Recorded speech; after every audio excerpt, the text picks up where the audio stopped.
4 जणांनी मिळून हे कला प्रदर्शन सुरू केलंय.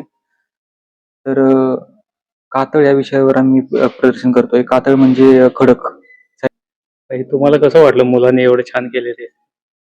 आनंद वाटलाय. नमस्ते, माझं नाव दीपेश दळवी आहे. तर हे माझ्या श्रीरंग स्टुडिओनी कला प्रदर्शन भरवलेलं आहे. गेली 13 महिने यावरती अभ्यासपूर्ण सगळं काम चालू होतं. म्हणजे तिथं त्या स्पॉटवर लाईव्ह गेलेत. स्वतः त्यांनी स्टडी वगैरे केला. त्यानंतर त्यांनी ती कामं वगैरे केलेत. आणि नमस्कार, माझं नाव श्रीकांत रमाकांत रेडे पाटील.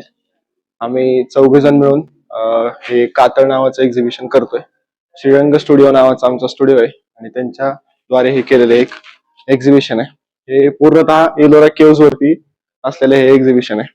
कला, वारसा, सांस्कृतिक प्रेमी या तरुणांनी आज एकत्र येऊन आपले प्रदर्शन राजा रवी वर्मा आर्ट गॅलरीमध्ये भरवले आहे.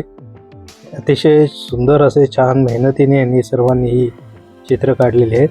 त्याबद्दल सांगतायत. नमस्कार, मी विवेक बद्रीनाथ आगळे. आता अभिनव कला महाविद्यालयातून पासआउट झालोय मागच्या वर्षी. तर आम्ही 4 जणांनी मिळून हे कला प्रदर्शन सुरू केलंय. तर कातळ या विषयावर आम्ही प्रदर्शन करतोय. कातळ म्हणजे खडक. सह्याद्रीमधला खडक म्हणजे कातळ. तर आपल्या जुनी मंदिरं आहेत, लेण्या आहेत. तर ती संस्कृती जपण्यासाठी आम्ही हा एक छोटासा प्रयत्न केलाय. तर कातळ ही आम्ही सिरीज करणार आहे. आत्ता कातळ झालंय, तर पुढच्या वेळी कातळ सीझन 2 असेल, कातळ सीझन 3 असेल. आता वेरूळ लेणीवरती कातळ ही सिरीज केली आम्ही. तर पुढच्या वेळी दुसरं एक लोकेशन निवडेल. कातळ फक्त कोकणात आहे असं नाही. कातळ हा एक मराठी शब्द आहे. कातळ म्हणजे खडक, खडकात कोरलेल्या मूर्त्या. तर वेरूळ हा विषय यासाठी निवडला की त्याची भव्यता, तिथली सुंदरता, तिथली संस्कृती हे सगळं विचार करून तो एक मी सुरुवात म्हणून निवडला विषय. हे तुम्ही चित्र काय तुमचे तुम्ही काढलेले काय? हो. कुठले हे म्हणजे? आता हे आपण चित्र बघतो ते बघतात तसे नाहीये. म्हणजे जे कला विद्यार्थी येतात ते फक्त स्किल बघणार, कंपोज वगैरे बघणार. पण जे आध्यात्मिक दृष्ट्या हे खूप वेगळं आहे समजून सांगण्यासाठी. एखाद्या चित्राबद्दल आता हा एक 3 पेंटिंगचा पॅनल आहे. याला एक सांख्ययोग असं नाव दिलंय मी. काय नाव दिले? सांख्ययोग. अच्छा. सांख्ययोग म्हणजे परमात्मापर्यंत पोहोचण्यासाठी भरपूर मार्ग आहेत. जसं की कर्मयोग, भक्तियोग, साधना पण एक मार्ग आहे, वैराग्य पण एक मार्ग आहे. तर सांख्ययोग हा एक मार्ग आहे. योग म्हणजे कोणत्याही 2 गोष्टींचं मिलन म्हणजे योग. तर हे जे कपल दाखवलं हे दिवा अभिसारिका. दिवा अभिसारिका हे असं दाखवलं की यांना जवळ यायचंय, प्रेम करायचंय, पण समाजाच्या भीतीने जवळ येऊ शकत नाही ते. तर त्यांनी समाजाची पर्वा न करता जवळ येण्याचा प्रयत्न केला. इथे हितमो अभिसारिका यांनी घट्ट मिठी मारली. हे कपलने जवळ आले तर योग साधला त्यांचा. तर परमात्मेपर्यंत पोहोचले. हे आहे अर्धनारेश्वर. अर्धनारेश्वर म्हणजे अर्धी स्त्री आणि अर्धा पुरुष. आणि ही आहे ही सोसायटी. तर हा एक सांख्ययोग दाखवण्याचा प्रयत्न आहे आमचा. आता हे वॉटर कलर आहे. आमच्या 4 जणांमधला एक कलाकार श्रीकांत रेडे पाटील. हे जैन लेणीमधलं महावीरांचं दरबार आहे. म्हणजे वेरूळ लेणीमध्ये तिन्ही पण धर्माच्या लेण्या आहेत. टोटल लेण्या 34 आहे. 1 ते 12 पर्यंत बौद्ध लेण्या आहेत. 13 ते 29 या हिंदू लेण्या आहेत आणि 30 ते 34 या जैन लेण्या आहेत. तिन्ही पण धर्माचा संच आहेत. पेंटिंग पेक्षा तुम्ही अजून काय अभ्यास करताय का? मूर्तीशास्त्र म्हणा किंवा इतिहास असं काय? आम्ही जेव्हा सुरू केलं तेव्हा हाच विचार डोक्यात होता की आपली जी संस्कृती आहे, प्राचीन संस्कृती, ती लोकांपर्यंत पोहोचली पाहिजे. सांगा. बद्रीनाथ नाना आगळे. अच्छा. कुठे राहता तुम्ही? नेवासा तालुका. अच्छा, नेवासेल. अच्छा. हे तुम्हाला कसं वाटलं मुलांनी एवढं छान केले ते? आनंद वाटलाय. नमस्ते, माझं नाव दीपेश दळवी आहे. तर हे माझ्या श्रीरंग स्टुडिओनी कला प्रदर्शन भरवलेलं आहे. गेली 13 महिने यावरती अभ्यासपूर्ण सगळं काम चालू होतं. तर आज ते वास्तवात पूर्ण होतं, त्यामुळे खूप आनंद आहे.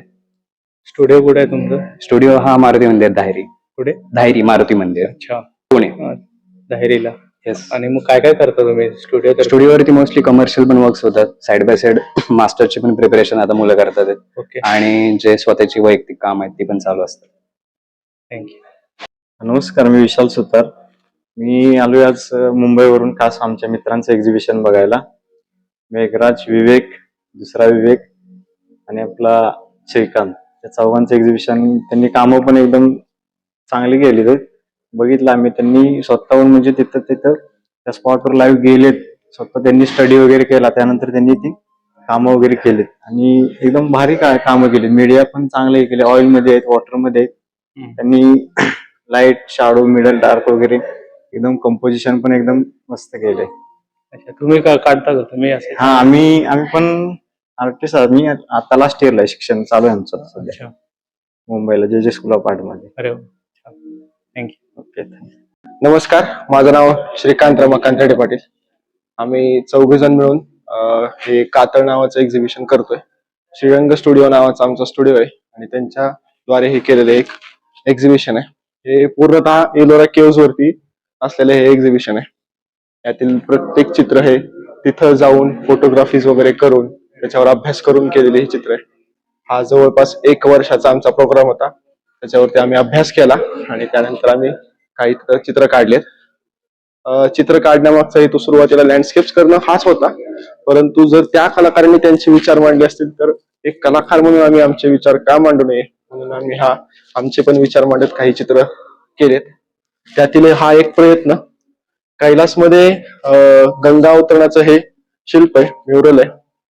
तर भगीरथ राजाने जेव्हा तप केला होता तेव्हा गंगा पृथ्वीवर येण्याचे ठरवते. तिचा प्रवाह कोण झेलणार म्हणून शिवजी तिला त्यांच्या जटेमध्ये धारण करतात, परंतु तिचा अहंकार मोडण्यासाठी जटांमधून तिला बाहेर पडण्यासाठी वाट सापडत नाही.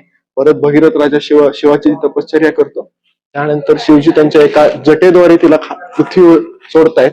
इथं जन ऋषी आहेत. तिच्या प्रवाहामध्ये जन ऋषींचा आश्रम वाहिलं गेलं होतं, त्यामुळे त्यांच्या त्या क्रोधामध्ये जन ऋषींनी तिला ग्रहण केलं आणि मग परत भगीरथ राजाने जन ऋषींची प्रार्थना केली. त्यानंतर जन ऋषींनी त्यांच्या कानामधून तिला सोडलं, त्यामुळे तिचं नाव जान्हवी असं पडलं. त्यामुळे या पेंटिंगचं नाव टायटल जान्हवी असं दिलंय. आपण आपले भूतकाळातील काही आठवणी ज्या असतात त्या आपण आपल्या अल्बम्सद्वारे बघतो किंवा फोनमध्ये पण आपला अल्बम असतो, ते आपण बघत असतो, आपल्या आठवणी ताज्या करत असतो. तसंच ही गंगा तिचा अल्बम बघते, तिच्या आठवणी ताज्या करते. जरी फक्त लेडीज दाखवली असते तर ते आपल्याला कळलं नसतं. त्यामुळे मगर तिचं वाहन दाखवलंय ज्याच्यावरून ते आपल्याला समजून येते ती गंगा आहे. त्यामुळे हिचं टायटल जान्हवी. थँक्यू. हे आहे, ते आहे, हे आहे. हा, परत पुन्हा तसंच का? नाव सांगा. हा, हे आपण कैलासला भेट दिली, त्यानंतर प्रत्येक कलाकाराला असो, प्रत्येक व्यक्तीला असो, तिथे गेल्यानंतर प्रश्न हा पडतो की हे एवढं मोठी कलाकृती, हे एवढं मंदिर कसं कोरलं गेलं. इथं हे देवांचे स्थपती आहेत विश्वकर्मा, यांना देखील तो प्रश्न पडलाय की बाबा हे एवढं भव्य मंदिर कसं कोरलं असेल. त्यामुळं त्यांनी त्यांची गणित बाहेर काढलेत आणि प्रयत्न करतायत की हे माझ्या गणितात बसतंय का, परंतु ते बसत नाहीये. हा प्रश्न त्यांचा अजून आहे.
किती वेळ लागतो